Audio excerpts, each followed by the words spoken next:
جب یوسف علیہ السلام نے اپنے والد سے کہا یعقوب علیہ السلام یا ابتی، اے میرے ابا جان، ابتی پیار سے کہنے کا لفظ، یا ابتی ویسے تو ہوتا ہے نا یا ابی، تو یا کی بجائے تا اضافت کے لیے یا کو ہٹا دیا گیا، لاڈ سے کہہ رہے ہیں انی رأیت احد عشر کوکبا، بے شک میں نے 11 ستارے دیکھے، احد ایک، عشر 10، کوکب ستارے، میں نے 11 ستارے دیکھے، والشمس اور سورج، والقمر اور چاند، رأیتہم میں نے دیکھا ہے ان کو، لی ساجدین کہ وہ میرے لیے سجدہ کر رہے ہیں، میرے آگے جھکے ہوئے ہیں۔ تو یوسف علیہ السلام حضرت یعقوب کے بیٹے تھے، ان کا زمانہ 19ویں صدی قبل مسیح کا ہے، یعنی عیسیٰ علیہ السلام سے تقریباً 1800 سال پہلے آئے۔ آپ اور آپ کے والدین جب یہ قصہ شروع ہوا اس وقت فلسطین میں رہتے تھے، موجودہ فلسطین میں، کنعان کے علاقے میں۔ ان کے ایک اور بھائی تھے بنیامین، یہ دونوں بھائی ایک ماں سے تھے، جبکہ باقی بھائی دوسری ماں سے تھے۔ کل 12 بھائی تھے، یوسف، بنیامین اور باقی 10۔ تو اس قال یوسف لابیہ، جب یوسف نے اپنے باپ سے کہا یا ابتی، اے ابا جان، انی رأیت احد عشر کوکبا کہ میں نے 11 ستارے دیکھے ہیں، والشمس والقمر رأیتہم لی ساجدین اور سورج اور چاند میرے لیے سجدہ کر رہے ہیں۔ اور سورج اور چاند سے مراد باپ اور ماں ہے، اور 11 ستاروں سے مراد 11 بھائی ہیں ان کے۔ اور وہ خواب کیا دیکھتے ہیں کہ وہ میرے آگے بہت احترام سے جھکے ہوئے ہیں۔ خواب 3 طرح کے ہوتے ہیں۔ نمبر 1 دل کی بات، یعنی جو باتیں آپ کے دل میں ہوتی ہیں وہی آپ کو خواب میں نظر آ جاتی ہیں۔ نمبر 2 شیطان کا ڈراوا، شیطان جیسے جاگتے ہوئے ہمارے ذہن میں وسوسے ڈالتا رہتا ہے، اسی طرح سوتے ہوئے بھی وہ ہمیں ڈراتا ہے۔ اور نمبر 3 اللہ تعالیٰ کی طرف سے بشارت، خوشخبری۔ عام لوگوں کو تینوں طرح کے خواب آتے ہیں، لیکن پیغمبر کا خواب تیسری قسم کا ہوتا ہے بس، کون سا؟ اللہ کی طرف سے بشارت۔ اور یہ جو اللہ کی طرف سے بشارت ہے، اس کے بارے میں حدیث میں آتا ہے، نبی صلی اللہ علیہ وسلم نے فرمایا الرؤیا الصالحۃ جزء من 46 جزءا من النبوۃ، بخاری اور مسلم کی روایت ہے کہ سچا خواب نبوت کا 46واں حصہ ہے۔ تو ابھی چونکہ آپ نبی تو نہیں بنے تھے، لیکن آپ کو بشارت ہو گئی خواب کے ذریعے کہ آپ پر ایک وقت ایسا آئے گا کہ جب آپ کے والدین اور آپ کے بھائی آپ کے سامنے جھک جائیں گے، یعنی اللہ تعالیٰ آپ کو عزت عطا کرے گا۔ اور یہ تعبیر 40 سال بعد رونما ہوئی، بعض کہتے ہیں 80 سال بعد۔ بہرحال حقیقت میں تو علم اللہ ہی کے پاس ہے، مگر یہ کہ ایک لمبے عرصے کے بعد یہ خواب حقیقی شکل میں آپ کے سامنے آیا، جب انہوں نے اپنے والدین کو اپنے ساتھ تخت پر بٹھا لیا تھا، اور اس وقت ان کے بھائی ان کے سامنے جھکے ہوئے تھے، جس کا ذکر اسی صورت کی آیت نمبر 100 میں آتا ہے، 100۔ وَخَرُّوا لَهُ سُجَّدًا، وہ اس کے آگے سجدہ کرتے ہوئے جھک گئے، گر پڑے۔ وقال، اور یوسف بولے یا ابت ھذا تأویل رؤیایا، اے ابا جان یہ ہے تعویل، یہ تعبیر میرے خواب کی، من قبل جو اس سے پہلے میں نے دیکھی تھی، قد جعلها ربی حقا، میرے رب نے اس کو سچ کر دکھایا۔ تو اس سے یہ بھی پتہ چلتا ہے کہ جو سچے خواب ہوتے ہیں ان کی کوئی نہ کوئی تعبیر ہوتی ہے، اور وہ تعبیر سامنے بھی آ جاتی ہے۔ اس سلسلے میں ہمیں کیا رہنمائی دی گئی ہے؟ نبی صلی اللہ علیہ وسلم نے فرمایا، بخاری کی روایت ہے، جب تم میں سے کوئی پسندیدہ خواب دیکھے تو اسے بیان کر دے، یعنی کسی سے ذکر کر لے، لیکن کس کے سامنے ذکر کرے؟ جو خیر خواہ ہو، جو حاسد نہ ہو۔ اور اگر ناپسندیدہ خواب دیکھے تو کروٹ بدل لے، یعنی جس پہلو پہ آپ سوئے ہوئے اسے تبدیل کر لیں، اسی پر نہ سوئے رہیں، اور اس خواب کے شر سے اللہ تعالیٰ کی پناہ مانگے، اور کسی کے سامنے اس خواب کو بیان نہ کرے، منہ سے نہ نکالے، ذکر نہ کرے، تو اس خواب سے اسے کوئی نقصان نہ ہوگا۔ یہ بھی بخاری کی روایت ہے۔ کیا حکم ملتا ہے جب اچھا خواب آپ دیکھیں؟ سب سے پہلے تو یہ جاننا ضروری ہے کہ خواب کی 3 قسمیں، اور یہ چونکہ خواب ہر کوئی دیکھتا ہے کسی نہ کسی شکل میں، اس لیے ہر وقت آپ کسی سے نہیں پوچھ سکتے اور کسی سے ڈسکس نہیں کر سکتے، خود پتہ ہونا چاہیے ہم میں سے ہر ایک کو کہ خواب کی قسمیں کتنی، اور پھر خود انالائز کرنا چاہیے کہ میری خواب کس درجے میں ہے۔ پہلی تھی حدیث نفس، دل کی باتیں۔ اگر آپ کو ایسی چیز دیکھ رہے ہیں کہ جس کے بارے میں آپ دن بھر سوچتے رہیں، یا اگلے دن کو وہی معاملہ پیش آنے والا ہے، مثلاً یہ کہ آپ کو کسی امتحان میں بیٹھنا ہے، یا کہیں کوئی ٹیسٹ دینا ہے، یا انٹرویو دینا ہے، یا کوئی اور اسی طرح کا معاملہ ہے، تو وہ کیا ہوگا؟ آپ کو خواب میں نظر آنے لگے گا، اور آپ خواب میں آپ کے اپنے اندر کی پریشانی خواب میں ظاہر ہو جاتی ہے۔ دوسری قسم کا خواب کون سا ہوتا ہے؟ شیطان کا ڈراوا۔ اس میں عموماً جو ڈراؤنے خواب ہوتے ہیں وہ شیطان کی طرف سے ہوتے ہیں، جو انسان کا دشمن ہے اور انسان کو پریشان کرنا چاہتا ہے۔ لیکن تیسری طرح کے خواب جو ہیں، جو عموماً اٹھنے پر یاد بھی رہتے ہیں، جو شیطان کا ڈراوا ہوتا ہے، ڈراؤنے خواب، ان کا کوئی منہ سر نہیں ہوتا، کہاں سے شروع ہوئے کہاں ختم ہوئے، کوئی ایک بیچ کا حصہ تھوڑا بہت پریشان کو یاد رہے گا اور باقی کچھ نہیں۔ تو اس لیے جو تیسری قسم کا خواب ہے صرف اس پہ توجہ دینی چاہیے۔ اور تیسری قسم کا خواب وہ ہوتا ہے کہ جو آپ نے نہ تو سوچا ہوتا ہے کبھی اس کے بارے میں، اور پھر یہ کہ بالکل روز روشن کی طرح آپ کے سامنے ہوتا ہے، گویا آپ وہاں پر موجود تھے، اور پھر یہ کہ اس کا کوئی نہ کوئی مطلب بھی بنتا ہے۔ اب اگر اس کو دیکھ کر آپ کی فیلنگ اچھی ہو تو آپ کسی کو سنا سکتے ہیں اپنا خواب، جیسے کہ نبی صلی اللہ علیہ وسلم کا طریقہ تھا کہ فجر کی نماز کے بعد آپ بیٹھے اور صحابہ کرام سے خود پوچھتے کہ اگر کسی نے کوئی خواب دیکھا تو بتائیں، اور پھر خود بھی تعبیر کرتے اور صحابہ کو بھی کہتے کہ اگر کوئی تعبیر کرنا چاہے تو کرے۔ یہ بھی سکھانے کا ایک طریقہ ہے، یعنی یہ بھی تعلیم کا ایک طریقہ ہے۔ ایک تعلیم تو وہ ہے جو کتابوں میں جو باتیں لکھی ہیں ان کو سکھا دیا جائے، اور ایک تعلیم کیا ہے کہ انسانوں کے اوپر جو کیفیات گزرتی ہیں ان کو انالائز کرنا سکھایا جائے۔ تو یہ وقت وہ وقت ہوتا تھا جس میں آپ صحابہ کرام کی دل کی باتیں سنا کرتے تھے اور اس وقت ان کو رہنمائی دیا کرتے تھے۔ اب اس صورت میں اگر خواب اچھا ہے اور جس کو آپ سنا رہے ہو آپ کا خیر خواہ ہے تو کوئی حرج نہیں، لیکن اگر آپ سمجھتے ہیں کہ کوئی شخص ایسا ہے جو آپ کا رائیول ہے، مثلا کسی بھی اعتبار سے، بعض اوقات ہسبینڈ وائف بھی رائیول ہو سکتے ہیں، بعض اوقات بہن بھائیوں میں، جیسے اس قصے میں آپ دیکھیں گے تو بہن بھائیوں میں محبت بھی ہوتی ہے اور بہن بھائیوں میں حسد بھی بہت ہوتا ہے، خون کے رشتے۔ تو ایسی صورت میں خواب نہ سنایا جائے۔ اسی لیے آپ دیکھتے ہیں کہ یعقوب علیہ السلام اپنے بیٹے کو کہتے ہیں کہ خواب مت سنانا بھائیوں کو، ورنہ ایسا نہ ہو کہ تجھے نقصان پہنچائے۔ اور پھر یہ کہ اگر خواب پریشان کن ہے، یعنی مطلب آپ کو سمجھ میں آ رہا ہے، کیونکہ ہوتا یہ کہ جو اچھا خواب ہوتا ہے اس کے دیکھنے پر جب آپ اٹھتے ہیں تو دل کے اندر ایک اطمینان سا ہوتا ہے، ایک خوشی سی ہوتی ہے، اور جو برا خواب ہوتا ہے اس کے دیکھنے پر آپ کے اندر ایک پریشانی سی ہوتی ہے۔ تو اب ہوتا کیا ہے، ہماری عادت یہ ہے کہ جب کسی بات پہ ہم پریشان ہوتے ہیں تو فوراً جو راستے میں نظر آئے اسے کھڑے ہو کے سنانے لگتے ہیں، اور سننے والے بھی اپنے آپ کو علامہ سمجھتے ہوتے ہیں اور مفتی اعظم، فوراً فتویٰ دے دیتے ہیں کہ اس کا یہ مطلب بنتا ہے، فوراً تعبیر کر کے سنا دیتے ہیں، صرف اس کو نہیں سناتے 10 اور کو بھی سنا دیتے ہیں، فلاں نے یہ خواب دیکھا اور اس کا یہ مطلب بنتا ہے۔ ان سب معاملات میں بے حد احتیاط کی ضرورت ہے، کیونکہ حدیث میں یہ بھی آتا ہے جب تک خواب کی تعبیر بیان نہ کی جائے تو وہ ایسے ہے جیسے پرندے کے پاؤں پر ہو۔ پرندے کے پاؤں کے اوپر یعنی پرندے کا پاؤں کہاں ہوتا ہے؟ ہوا میں۔ جب اڑ رہا ہوتا ہے تو پرندے کا پاؤں ہوا میں نہیں، معلق ہے، وہ ہے اوپر، ہمارے سے اوپر ہوتا ہے نا پرندے کا پاؤں، یعنی وہ ابھی اترا نہیں ہوتا، نازل نہیں ہوتا، واقع نہیں ہوتا۔ جب خواب کی تعبیر بیان کر دی جائے تو وہ وقوع پذیر ہو جاتا ہے، یعنی پرندہ نیچے آ جاتا ہے اور وہ ہو جاتا ہے ویسا۔ تو اس لیے اس معاملے میں بے حد احتیاط کرنا چاہیے کہ سوائے اپنے قریب ترین لوگوں کے جن پر آپ اعتماد کرتے ہوں واقعی خواب نہ سنائیں کسی برا خواب، خاص طور پر۔ تو اس صورت میں پھر کیا کرے انسان؟ دل کی پریشانی کا علاج کیا ہو؟ کیونکہ آپ پریشان تو نہیں سارا دن رہنا، کیونکہ جب ایک بات ہے آپ نے دیکھی ہے اور آپ پریشان ہیں اور آپ کسی سے ذکر بھی نہیں کرنا چاہتے کہ معلوم نہیں سامنے والا کیا بول دے، کیونکہ آپ اسے یہ تھوڑی کہیں گے اچھا میں خواب سناؤں گا پر چپ رہنا تم، کیونکہ اگر آپ خود چپ نہیں رہے تو وہ کیسے چپ رہے؟ تو ایسی صورت میں آپ پھر اللہ کی طرف رجوع کریں اور دعا پڑھیں۔ ایاک نستعین کتاب ہے نا، اس میں برا خواب آنے کے اوپر دعا بھی موجود ہے۔ ویسے بھی رات کو سوتے ہوئے اگر وحشت ہو، خوف ہو، تو اس وقت بھی دعا پڑھی جاتی ہے، اعوذ بکلمات اللہ التامۃ من غضبہ وعقابہ وشر عبادہ ومن همزات الشیاطین وان یحضرون۔ میں اللہ تعالیٰ کے تمام کلمات کے ساتھ اس کے غضب، عذاب اور بندوں کے شر سے پناہ چاہتا ہوں، اور شیطانوں کے وسوسوں، نیز اس بات سے کہ وہ شیطان میرے قریب آئیں۔ ایک ہی دعا ہے، لیکن برا خواب آنے کی دعا کیا؟ اللہم انی اعوذ بک من عمل الشیطان وسیئات الاحلام فانها لا تکون شیئا۔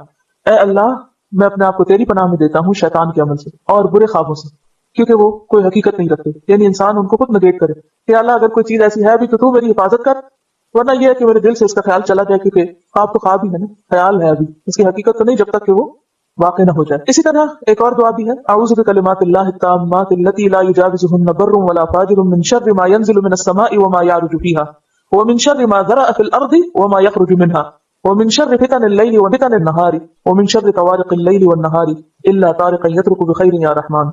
میں اللہ تعالیٰ کے ان تمام کلمات کے ساتھ پناہ چاہتا ہوں جن سے نہ تو کوئی نیک بڑھ سکتا ہے اور نہ کوئی برا شخص، یعنی اچھا کرنے والا بھی اس سے آگے نہیں جا سکتا اور برا کرنے والا بھی، ہر اس چیز کے شر سے جو آسمان سے اترتی اور جو آسمان کی طرف چڑھتی، اور اس چیز کے شر سے جو زمین میں پیدا ہوتی اور جو اس سے باہر نکلتی، نیز رات اور دن کے فتنوں اور حادثات سے پناہ چاہتا ہوں، البتہ جو حادثہ بہتری کا باعث ہو وہ بہتر ہے، اے رحم فرمانے والے۔ کیونکہ بعض واقعات زندگی میں ایسے ہوتے ہیں کہ جو انسان چاہتا تو نہیں لیکن اسی میں انسان کے لیے کچھ بھلائی ہوتی ہے۔ عسیٰ ان تکرہوا شیئا ویجعل اللہ فیہ خیرا کثیرا، اس مفہوم میں قال کہا کس نے؟ یعقوب علیہ السلام نے، یا بنیا اے میرے بچے، لا تقصص رؤیاک نہ تم بیان کرنا اپنے خواب کو، علی اخوتک اپنے بھائیوں پر، اپنے بھائیوں کے سامنے اپنا خواب نہ بیان کرنا۔ ایک ہوتا ہے رؤیا الف کے ساتھ اور ایک ہوتا ہے رؤیا گول تا کے ساتھ۔ رؤیا ہوتا ہے گول تا کے ساتھ آنکھوں سے دیکھنا، اور رؤیا خواب میں دیکھنا، خواب بھی دیکھا ہی جاتا ہے، دونوں رآ سے ہیں۔ لا تقصص رؤیاک اے میرے بچے اپنا خواب بیان نہ کرنا، علی اخوتک اپنے بھائیوں پر، اس کا ذکر نہ کرنا، فیکیدوا لک کیدا تو وہ تیرے خلاف کوئی چال چلیں گے نقصان پہنچانے کے لیے، کیونکہ وہ ان سے حسد رکھتے۔ اور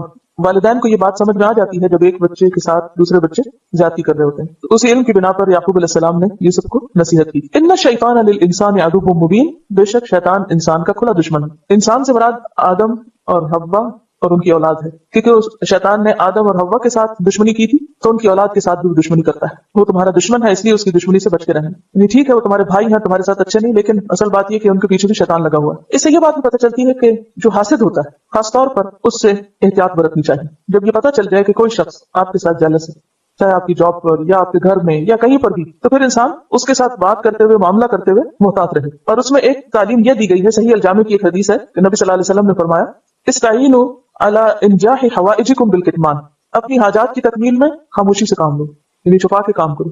کچھ منصوبے اگر بناؤ تو ان کو وقت سے پہلے اعلان نہ کرو، فإن كل ذی نعمت محسود، کیونکہ ہر صاحب نعمت حسد کیا جاتا ہے۔ جس شخص کو بھی کوئی نعمت ملتی ہے تو اس سے حسد ضرور ہوتا ہے۔ بعض لوگ اپنا حسد ظاہر کر دیتے ہیں اور بعض ظاہر نہیں کرتے۔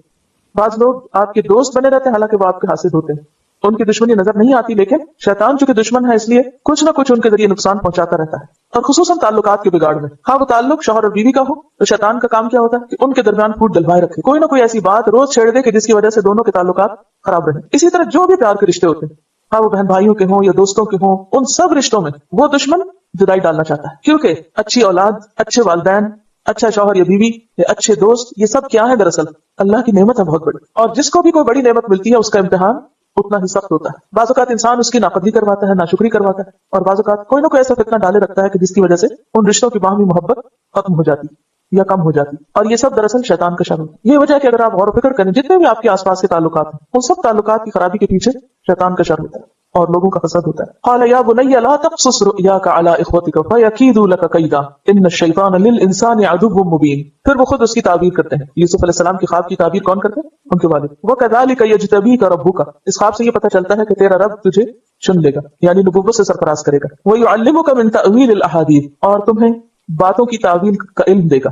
تعویل کا لفظ جو ہے یہ اول سے ہے حمزہ واو لام. اول کا لفظ بیسی سے کسی چیز کا اصل کی طرف رجوع کرنا اصل حقیقت. تعویل کس کو کہتے ہیں؟ اس کی اصل حقیقت ٹھیک ٹھیک جو مقصود ہوتا ہے یعنی اصلی غایت مقصد کیا اس بات کا مراد اس سے کیا ہے. اور احادیث کا لفظ جو ہے یہ حدیث کی جمع ہے. حدیث کہتے ہیں بات کو کہانی کو ہر وہ کلام جو انسان تک پہنچ سکے خواہ وہ سننے کے ذریعے یا پھر ذریعہ وحی یا خواب یا بیداری کی حالت میں سب چیزیں احادیث ہوتی ہیں. ہر وہ کلام کیونکہ حدیث کا معنی آپ کو سمجھنا ضروری ہے. حدیث سے مراد صرف حدیث رسول صلی اللہ علیہ وسلم ہی نہیں ہوتا. قرآن کے لیے بھی لفظ حدیث آتا ہے. اللہ نزل احسن الحدیث. اللہ نے سب سے بہترین بات اتاری ہے. تو حدیث سے مراد کیا ہے؟ بات کلام.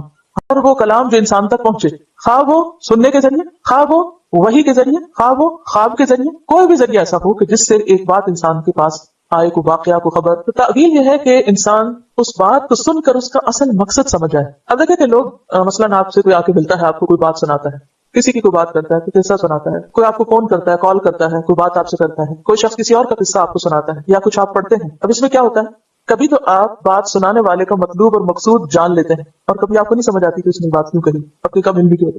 لیکن کچھ لوگ دوسروں کے مقابلے میں اس میں بہت اچھے ہوتے ہیں. مثلاً ایک مجلس کے اندر ایک بات کہی جاتی ہے لیکن ہر شخص اس کو کس طرح لیتا ہے اپنی عقل سمجھ کے مطابق. کچھ لوگوں کی عقل گہری ہوتی ہے سمجھ انخار ہوتے ہیں وہ بات کی تہہ تک پہنچ جاتے ہیں کہ کہنے والے نے بات کہی کیوں ہے کس مقصد سے کہی اور یہاں اس بات کے کہنے کا کیا مطلب اور اس وقت اس کو کہنے سے کیا مراد اور مطلوب ہے اور اس انداز میں کیوں کہا گیا. کیونکہ دوسروں کو کچھ سمجھ نہیں آتی کہ وہ سمجھتے بس چند الفاظ سے جو دہرائے گیا بات ختم. اور اس میں صحابہ کرام کے بیچ بہت سارے واقعات ہیں. مثلاً مختلف خوابوں یا آیات کے نزول کی وجہ سے حضرت ابوبکر کو پتہ چل گیا کہ آپ صلی اللہ علیہ وسلم کا آپ کی وفات قریب ہے لیکن دوسرے صحابہ کو نہیں سمجھ آئی. جب یہ سورت نازل ہوئی تھی اذا جاء نصر اللہ والفتح حضرت ابوبکر ہونے لگے حالانکہ اس میں کیا تھا فتح کی خوشخبری ورأیت الناس يدخلون فی دین اللہ افواجا. واو اتنی بڑی کامیابی سب لوگ مسلمان ہو گئے. لیکن حضرت ابوبکر رونے لگے کہ مشن مکمل ہو گیا جدائی کا وقت آ گیا. تو یہ کیا ہے تعویل الاحادیث یہ خاص اللہ ہی سمجھ دیتا ہے. یہ حکمت کی باتیں ہوتی ہیں. یؤتی الحکمت من یشاء حکمت عطا کرتا ہے جس کو چاہتا ہے. ومن یؤت الحکمت فقد اوتی خیرا کثیرا اور جس کو حکمت اور دانائی مل جائے اس کو بہت بڑی خیر مل جاتی. اور بعض اوقات آپ نے دیکھا ہوگا کہ جن لوگوں کو ایسی سمجھ ملی ہوتی ہے اگر اس کو ڈائریکشن نہ ملے تو ان کی زندگی میزریبل بھی ہو جاتی ہے کیونکہ وہ اوپر کی سطح سے نیچے چیزوں کو دیکھ رہے ہوتے ہیں ظاہر سے باطن کی طرف جا رہے تو غیب کا علم نہیں ہوتا اسے مکس نہ کیجیے. مثلا حضرت ابو ہریرہ رضی اللہ تعالیٰ عنہ ایک بہت شدید ان کو بھوک لگی تو وہ کھڑے ہو گئے کہیں اور انہوں نے حضرت ابوبکر سے کچھ پوچھا حضرت عمر سے کچھ پوچھا لیکن کسی نے ان کی بات نہ سمجھی. تو اتنے حضور صلی اللہ علیہ وسلم گزرے ان سے بھی انہوں نے وہی بات پوچھی وہ کوئی مسئلہ پوچھ رہے تھے تو ان کو فوراً سمجھ آ گئی. تو ان کا کہ تمہیں بھوک لگی آؤ میرے ساتھ. اب یہ دوسروں کو کیوں نہیں سمجھ آتی کہ کچھ لوگوں کو سمجھ آ جاتی ہے کہ دوسرا کیا چاہ رہا ہے. انٹرسٹ کی بات بھی ہوتی ہے. کچھ لوگوں کو لوگوں میں انٹرسٹ زیادہ ہوتا ہے کچھ کو نہیں ہوتا. کچھ لوگ انسانوں کے زیادہ خیر خواہ ہوتے ہیں تو ان کی اس خوبی کی وجہ سے ان کو اور زیادہ حکمت عطا کر دیتا ہے. تو جس کے اندر اخلاص ہوتا ہے سنسیئرٹی ہوتی ہے تڑپ ہوتی ہے لوگوں کے لیے کچھ کرنے کا جذبہ ہوتا ہے اللہ تعالیٰ ان کی دولت عطا کر دیتا ہے. ان کے 11 بھائیوں کے پاس وہ نہیں تھا جو یوسف علیہ السلام کے اندر تھا حالانکہ ایک باپ کی اولاد تھے وہ سب. تو یہ اللہ کی دین ہے جسے چاہے تھے. یہاں پر یہی کہا گیا وَيُعَلِّمُكَ مِن تَأْوِيلِ الْأَحَادِيثِ یہ صرف خوابوں کی تعبیر کا علم نہیں ہے. حدیث کی وضاحت اسی لیے میں نے کی کہ ہر